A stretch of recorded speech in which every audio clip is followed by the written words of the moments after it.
Math পয়েন্টের পক্ষ থেকে শুভকামনা। আশা করি ভালো আছেন। তো আমরা আজকে অর্থাৎ উচ্চতর গণিত দ্বিতীয় পত্র একাদশ দ্বাদশ শ্রেণীর যে স্থিতিবিদ্যা এই অধ্যায়ে ছিলাম।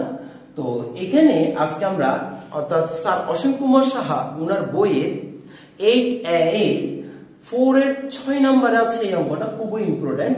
এটা হচ্ছে লম্বাংশ উপপাদ্য সংক্রান্ত আমরা অঙ্কগুলো করবো আর কি আজকে।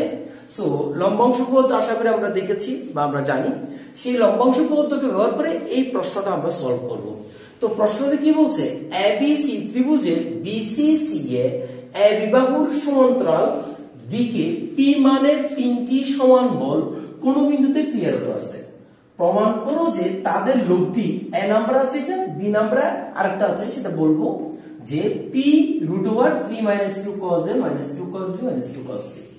তো এখানে তিনটা বলের কথা বলছে, দুইটা বল যেখানে আমাদের কোন একটা বিন্দুতে ক্রিয়ারত থাকে তখন আমরা সমান্তরাল সূত্র ইউজ করেছি বা সাইন সূত্র ইউজ করতে পারি। এখানে তিনটা বল যেহেতু একটা বিন্দুতে ক্রিয়া করতেছে, আরেকটা সূত্র আছে যে তিনটা বল সমান বল এবং তিনটা বল আবার কোন একটা ত্রিভুজের সমান্তরাল রেখা বরাবর ক্রিয়া করতেছে, সমান্তরাল রেখার দিকে, কোন একটা ত্রিভুজের সমান্তরাল রেখার দিকে। এখন তাহলে সমান্তরাল রেখার দিকে একটা ত্রিভুজকে কেন্দ্র করে সমান্তরাল রেখার দিকে একটা বিন্দুতে ক্রিয়ারত আছে বল তিনটা। তাহলে আমরা আগে একটা ত্রিভুজ আঁকি, দেখা যাক কি বলতে যাচ্ছে। এটা হচ্ছে মনে করেন একটা ত্রিভুজ। তো এই ত্রিভুজটা হচ্ছে, আমি ধরে নিচ্ছি এটা হচ্ছে বিসি এবং এটা হচ্ছে এবিসি একটা ত্রিভুজ। তো এই ত্রিভুজের মনে করেন এটা যদি বিসি বরাবর, বিসি সমান্তরালে, একটা হচ্ছে সি এর সমান্তরালে, ঠিক আছে, আরেকটা হচ্ছে এ বি সমান্তরালে, এই এ বি সমান্তরালে দিকে পি মানের তিনটি সমান বল কোন একটা বিন্দুতে ক্রিয়ারত, ঠিক আছে। এখানে তো বাহু তিনটি বরাবর ক্রিয়ারত, কিন্তু এইভাবে না, একই ক্রমে নয়, আমাদের একটা বিন্দুতে ক্রিয়ারত আছে বলতেছে এই এত এবিসি এর সমান্তরালে। তার মানে এই সমান্তরালে কোন একটা বিন্দু ধরে নিচ্ছি, সেটা হচ্ছে এইটা, এই বিন্দুতে ক্রিয়ারত আছে। এটা হচ্ছে বিসি বাহুর সমান্তরালে, এটা আমি ক্রিয়া করছি বিসি বাহুর সমান্তরালে, ঠিক আছে। এইটা একটা পি বল, ঠিক আছে।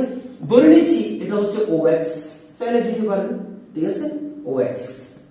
এখন আসি এবার AC, এই AC এর সমান্তরালে আমি আরেকটা বল ক্রিয়া করতেছি, AC এর সমান্তরালে এই সি এর সমান্তরালে এটা একটা বল P, যেটা হচ্ছে OY, এই যে CA।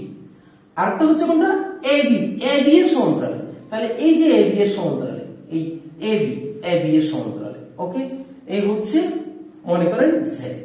আমি বিষয়টা যদি স্কেল দিয়ে দেখাই তাহলে দেখেন এই AB যে সমান্তরালে, এইটাও সেই সমান্তরালে, ঠিক আছে। এখানে একটা বল কাজ করতেছে, সেটা হচ্ছে P বল, ঠিক আছে, ওকে। সো দেখেন AB এর সমান্তরালে OZ বল, CA এর সমান্তরালে OY বল, আর BC এর সমান্তরালে OX বল। কি করছে তারা ও বিন্দুতে ক্রিয়া করতেছে, একটা বিন্দুতে ক্রিয়া করতেছে। কোশ্চেন বলছে যে একটা বিন্দুতে ক্রিয়ারত BC CA বাহুর সমান্তরালে দিকে P মানের তিনটি সমান বল কোন একটা বিন্দুতে ক্রিয়ারত। বিষয়টা আমরা বুঝতে পেরেছি। তাহলে প্রমাণ করো যে তাদের লব্ধি এত। যেহেতু এখানে তিনটা বল একটা বিন্দুতে ক্রিয়ারত আছে, তিনটা বল যেহেতু একটা বিন্দুতে ক্রিয়ারত আছে, সেহেতু আমরা এখানে অবশ্যই বলের লম্বাংশ উপপাদ্যটা আমরা ইউজ করবো আর কি। তো লম্বাংশ উপপাদ্য আমরা কি জানি যে আণবিক লব্ধির আণবিক উপাংশ সমান অংশক বলগুলোর আণবিক উপাংশের যোগফলের সমান, ঠিক উলম্ব উপাংশ বেলায়ও তাই, ওকে। তাহলে আমরা এখানে দেখতে পাচ্ছি, তাহলে আমাদের কি লাগবে, অ্যাঙ্গেল গুলো লাগবে। সো আমরা পি বলটা, আমাদের একটা রেফারেন্স লাইন লাগবে। ধরে নিচ্ছি OX বরাবর পি বলটা কাজ করতেছে এবং OX হচ্ছে আমাদের কাছে রেফারেন্স লাইন। OX পি বলটা পি বলের সাথে 0 ডিগ্রি কোণ তৈরি করে, ওকে। তাহলে এই বলের সাথে আমাদের এই বলগুলো বের করতে হবে। তার আগে এই তিনটা বল যেহেতু একটা বিন্দুতে ক্রিয়ারত আছে, তাহলে লব্ধি বল কোন দিক দিয়ে, তাহলে লব্ধি বলটা আগে বের করতে হবে। তো ধরে নিচ্ছি লব্ধি বলটা এইদিকেও কোন একটা দিকে ক্রিয়ারত কাজ করতেছে এবং ওই লব্ধি বলটা ধরে নিচ্ছি পি বলের সাথে থিটা কোণ উৎপন্ন করে। তাহলে ধরে নিচ্ছি আমি লব্ধি বলটা ধরে নিচ্ছি এটা লব্ধিও হতে পারে, যে কোনো একদিকে হতে পারে, আমি ধরে নিচ্ছি এটা থিটা। তো ধরে নিচ্ছি লব্ধি বল পি বলের সাথে থিটা কোণ তৈরি করে। পি বলে হচ্ছে ও এক্স বরাবর এবং ও এক্স হচ্ছে আমার কাছে রেফারেন্স লাইন বা আনুভূমিক লাইন। ঠিক আছে, রেফারেন্স লাইন, ওই আনুভূমিক লাইনটাকে আমরা রেফারেন্স লাইন হিসেবে নিচ্ছি। এখন আসি, তাহলে আমরা ধরে নিচ্ছি যে থিটা কোণ তৈরি করে কে? লব্ধি। সো আমরা আর cos থিটা সমান বলের লম্বাংশ পদ্ধতি আমরা পাই, সেগুলো আপনারা লিখতে পারবেন। সো লিখতে পারেন বলের লম্বাংশ পদ্ধতি আমরা পাই আর cos থিটা। এখন আর cos থিটা পি বলটা, তাহলে এই পি বলটা ওএক্স বরাবর পি বলের সাথে, যেটার সাথে লব্ধি থিটা কোণ তৈরি করেছে, সেই বলের সাথে কত ডিগ্রি কোণ তৈরি করেছে? 0 ডিগ্রি। তাহলে P cos 0 degree plus P cos, এবার এই ও ওয়াই বরাবর এই বলটা এই রেফারেন্স লাইন OX অর্থাৎ পি বলের সাথে কত ডিগ্রি কোণ তৈরি করেছে?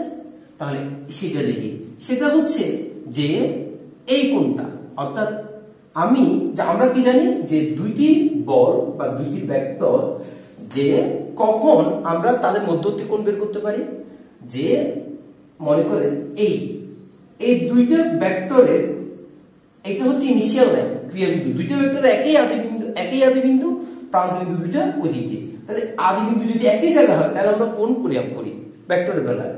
এবং কি যদি মনে করেন একটা ভেক্টর এইদিকে, আরেকটা ভেক্টর যাচ্ছে মনে করেন এইদিকে, ঠিক আছে, সাপোজ মনে করেন এদিকে, তাহলে দেখা যাচ্ছে এর আদি বিন্দু এদিকে, প্রান্ত বিন্দু হচ্ছে এদিকে, ঠিক আছে, এর আদি বিন্দু কিন্তু এখানে। তাহলে এখানে আদি বিন্দু আর ক্রিয়া বিন্দু দুইটা কিন্তু এক জায়গায় না, তাহলে এখানে আমরা মধ্যবর্তী কোণ বের করতে পারি না। আমাদেরকে যে কাজটা করতে হবে সেটা হচ্ছে এর সমান ভেক্টর, এটা যদি মনে করেন একটা বল হয়, মনে করেন এক বল, এটা যতটুকু সমান ততটুকু সমান এই দিকে আমরা কি করব? আসলে আমরা ভেক্টরের শিফটিংটা আমরা জানি যে এক বল যতটুকু মানে ততটুকু মানে এটা এদিকে বর্ধিত করব, এটা যে দিকে এটা সেই দিকে রেখে মান ঠিক রেখে ওই সমান্তরাল কি করব? প্রসিড করব। দেন এখানে দেখেন এই ভেক্টর, এই এক ভেক্টরকে যদি আমি এদিকে আনি এক বলকে, তাহলে এখানে দেখেন এই ভেক্টরের এটাই আদি বিন্দু, এই ভেক্টর এটা, তাহলে এখানে অ্যাঙ্গেলটা প্রয়োগ করা যায়। অর্থাৎ ভেরি সিম্পল, পা এক হতে হবে, মাথা এক হতে হবে। যেমন এদিকে একটা বল কাজ করতেছে, আবার এদিকে একটা বল কাজ করতেছে, দুইটার মাথা কিন্তু একই, অর্থাৎ দুইটার আদি প্রান্ত বিন্দু দিয়ে একই জায়গায়, তাহলে এখানে কিন্তু আমরা মধ্যবর্তী কোণ বের করতে পারবো। ঠিক আছে, ঠিক এখানে এটা কিন্তু পারবো না, তাই এক বলটাকে এদিকে শিফটিং করলাম, যেই দিকে সেদিকে করতে হবে, যেই মানের সেই মানের হতে হবে, যেই সমান্তরালে সেই সমান্তরাল হতে হবে। তাহলে আমরা এখানে এখন কোণটা প্রয়োগ করতে পারবো। আসলে আমরা দুইটা ভেক্টর এর কিভাবে মধ্যবর্তী কোণ বের করতে হয় সেটা আসলে আমরা বুঝতে পেরেছি। ওকে, সো এখন প্রশ্ন হচ্ছে এই বিসি কে আমি বর্ধিত করলাম, মনে করেন বিসি ভেক্টরটা যত বড় তত বড় এইদিকে বর্ধিত করলাম, তাহলে মানও ঠিক রাখলাম, এটা যে দিকে সেই দিকেই রাখলাম, ঠিক আছে, এবং এটা যে সমান্তরাল সেই সমান্তরালে করলাম। তাহলে এখানে দেখেন এইদিকে একটা ভেক্টর গেল, মনে করেন এটাও পি ভেক্টর, এটাও পি বল, এটাও পি ভেক্টর, একই বলে এদিকেও গেল, ঠিক আছে, এইদিকেও তো আছে, তাহলে দুইটা ভেক্টরের আদি বিন্দু একটা জায়গায়, তাহলে এই কোণটাই আমার লাগবে, এই কোণটাই হচ্ছে এই কোণটা, ঠিক আছে, এই যে OX কে এদিকে নিয়ে গেল, তাহলে এই কোণটা, তাহলে এই কোণটা কত ডিগ্রি? এটা যদি হয় C, তাহলে এটা হবে 5 - C, তাহলে আমরা এটাকে নিতে পারি 5 - C কোণ। আশা করি বুঝতে পেরেছি। আচ্ছা, এরপরে আসি, সেটা হচ্ছে তাহলে এটা আমরা এখানে লিখতে পারবো 5 - C। ওকে, আশা করি আমরা ক্লিয়ার হয়েছি। এরপরে আসি, সেটা হচ্ছে যে প্লাস এই বলটা, এই বলটার সমান্তরাল হচ্ছে এই বলটা। এখন এই বলটা যদি আমি শিফট করে এই বিন্দুতে আনতে পারি, সি বিন্দুতে, দেখেন যদি এখানে আনতে পারি, একই সমান্তরালে এনেছি, এটার মান যতটুকু এটার মানও ঠিক রাখবো ততটুকু, দিকও ঠিক রাখবো, তাহলে আশা করি এখান থেকে আমি এখানে শিফট করতে পারতেছি, ঠিক আছে, তাহলে এই কোণটাই কেমন লাগবে, তাহলে এই কোণটাই আমার, অর্থাৎ এখান থেকে পুরো কোণটাই হচ্ছে, এখান থেকে এই পুরো কোণটা, ঠিক আছে, আমি তাহলে এটা এখন মুছে দিলাম, তাহলে এই পুরো কোণটা, এই কোণটাই তো লাগবে না। আচ্ছা, এখন দেখেন তাহলে সেটা আমরা কিভাবে করতে পারি, দেখেন তাহলে এটা ছিল কি বি। আমি যদি এই বলটাকে আবার এই বিন্দুতে এইদিকে বাড়িয়ে দিই একই সমান্তরালে, ঠিক আছে, তাহলে এটা কত ডিগ্রি হবে এটা, তাহলে এটা যদি হয় বি তাহলে এটা হবে 5 মাইনাস বি। তাহলে এখান থেকে পুরোটা কত 360 ডিগ্রি, তাহলে 360 ডিগ্রি থেকে মাইনাস 5 180 ডিগ্রি মাইনাস বি, তাহলে এখান থেকে আসবে 180 ডিগ্রি প্লাস বি। ওইভাবেও আমরা মেজারমেন্ট করতে পারি। আবার চাইলে দেখেন এটা হচ্ছে 180 ডিগ্রি, এদিকে আছে বি, তাহলে এখান থেকে এটা পুরো কত হবে 5 প্লাস বি। আশা করি ক্লিয়ার। তাহলে এখান থেকে এতটুকু অবধি পর্যন্ত এটা হবে 5 প্লাস বি। এতটুকু ক্লিয়ার হলে কিন্তু অঙ্ক আমাদের কাছে ক্লিয়ার হয়ে যাবে। এটা যদি বি অ্যাঙ্গেল হয় পুরোটা থেকে বি মাইনাস করলে 5 মাইনাস বি, তার মানে এইটা 5 মাইনাস বি। এইভাবেও চাইলে আপনি বুঝতে পারেন, কিন্তু আমরা তো আর এইদিকে করে কোণ মাপবো না, যেহেতু রেফারেন্স লাইন এবং অন্য ভেক্টর যেভাবে মাপছি রেফারেন্স লাইনের সাথে সেদিকে সবাইকে মেপে আসবো নাকি। তাহলে সবাইকে যদি আমি এইভাবে মেপে আসি তাহলে এটা যদি 5 মাইনাস বি হয়, পুরোটা যদি 360 ডিগ্রি হয়, 360 থেকে 5 মাইনাস বিটা বি বিয়োগ করে ফেললে 360 ডিগ্রি থেকে তাহলে 180 ডিগ্রি প্লাস বি মানে 5 প্লাস বি। আশা করি ক্লিয়ার। তাহলে এখানে লিখবো আমরা p cos 5 প্লাস বি। এইটা বুঝতে পেরেছি কিনা, কোন ডিনোট করাটা বুঝছি কিনা, ঠিক আছে। তাহলে মনে করেন আমি আবারও করছি, এটা হচ্ছে এ সি বি, তাহলে এটা যদি সি হয় এটা হবে 5 মাইনাস সি, তার রেফারেন্স লাইনের সাথে এটা ঠিক আছে ওকে। কিন্তু দেখেন এটা আমি যদি এইদিকে বাড়িয়ে দিই তাহলে এইটা হচ্ছে 180 ডিগ্রি, এদিকে হচ্ছে এটা বি কোণ, তাহলে এটা 5 প্লাস বি, পুরোটা 5 প্লাস বি, এবং সেটা এক রেফারেন্স লাইনের সাথে একই দিকে রোটেট করেছে, তাই এটা 5 প্লাস বি। আশা করি বুঝতে পারছি। তাহলে অংশ বল সবগুলো আণবিকভাবে যোগ করলে লব্ধি বলের আণবিক উপাংশের কি হবে সমান হবে, যোগ করলে সমান হবে। তাহলে এবার আমরা বসিয়ে দিই, তাহলে cos 0 ডিগ্রির মান হচ্ছে যে 1, আর এখান থেকে পাওয়া যাবে cos 90 ডিগ্রি ঘুরবে, ঠিক আছে, 5 মাইনাস 90 ডিগ্রি 1 2 হয়ে মাইনাস, তাহলে মাইনাস এখানে cos কিন্তু নেগেটিভ, তাহলে মাইনাস পি cos সি, এবং 2 বার ঘুরেছে রেশিও চেঞ্জ হবে না, ঠিক আছে। এরপর এখানে আসি, সেটা হচ্ছে যে 1 2 হয়ে প্লাস, এখানে থার্ড কোয়াড্রেন্টে cos কিন্তু negative minus P cos B. তাহলে এটাকে যদি আমি এখন পিটা কমন নিয়ে ফেলি তাহলে 1 minus cos C minus cos B, এটা হচ্ছে আমাদের কাছে আর cos থিটা, এটাকে আমি ধরে নিচ্ছি ইকুয়েশন 1, ওকে। সো সিমিলার ওয়েতে তাহলে আমি এখন এটা আণবিক উপাংশ বের করছি, তো এবার লম্ব উপাংশ বের করে ফেলি। আর sin theta equal to P sin 0 plus P sin 5 minus C plus P sin 5 plus P, okay. তাহলে sin 0 ডিগ্রির মান হচ্ছে 0, তাহলে p ইনটু 0 প্লাস এখানে sin p sin c হবে p sin c। আশা করি বুঝছি। এই যে 1 2 মাইনাস এখানে সেকেন্ড কোয়াড্রেন্টে sin পজিটিভ প্লাস, এরপর আসি আবার কোথায় 1 2 প্লাস এখানে third কোয়াড্রেন্টে sin negative p sin b, ঠিক আছে, দুই বার করছে দুটোটা, তাই রেশিও চেঞ্জ হয় নাই। তো আর sin থিটা ইকুয়াল টু এত, ঠিক আছে। তো এখান থেকে আমরা পাচ্ছি p sin c minus p sin b, এটা হচ্ছে আমাদের কাছে 2 নাম্বার ইকুয়েশন। আর sin থিটা 1 নং 1 2 স্কয়ার যোগ 1 স্কয়ার, দুইটা কি করতেছে বর্গ করে যোগ করতেছে। আচ্ছা, তাহলে বর্গ করে ফেলি 1 নং দিই, এটাকে 2 নং দিই, ঠিক আছে।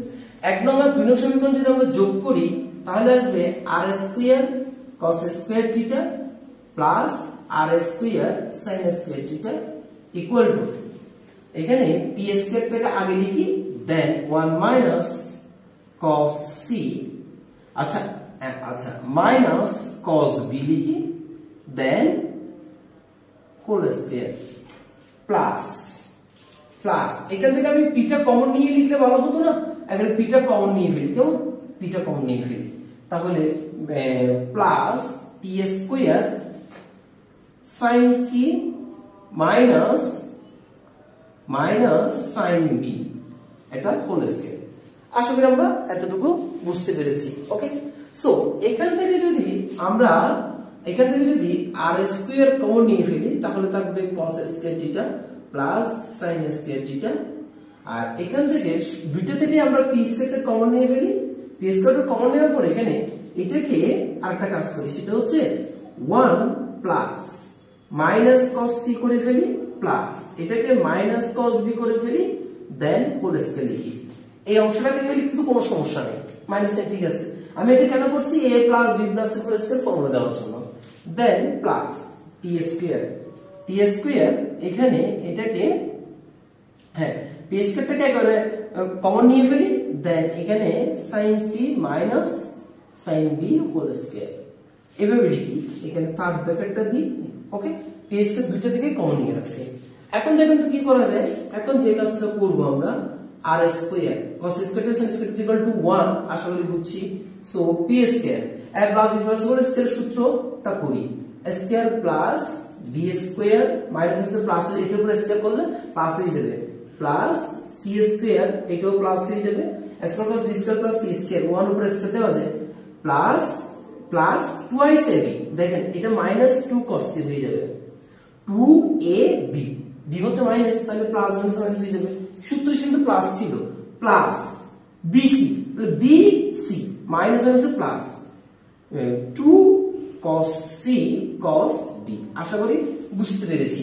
তাহলে square plus B square C square plus twice ab plus twice bc plus twice ca, তাহলে এখানে প্লাস হওয়ার কথা, এই যে প্লাস 2c, c হচ্ছে minus cos b into c। তো আমি একেবারে এখানে যে কাজটা করেছি, একেবারে এখানে মাইনাস চিহ্নটা না দিয়ে এখানে প্লাস মাইনাস মাইনাস করে দিয়েছি, আর কিছু না, ঠিক আছে। অর্থাৎ মাইনাস 2 cos b ইনটু 1টা লিখে নেই, এখানে 1টা লিখে নেই, ঠিক আছে। ওকে, সো এই ছিল অবস্থা। আর এটা মাইনাস হোল স্কয়ার সূত্র করে ফেলি, a square plus b square minus 2 sin c sin b। আশা করি বুঝতে পেরেছি, ঠিক আছে। এভারেজ হোল স্কয়ার ফর্মুলা করেছি।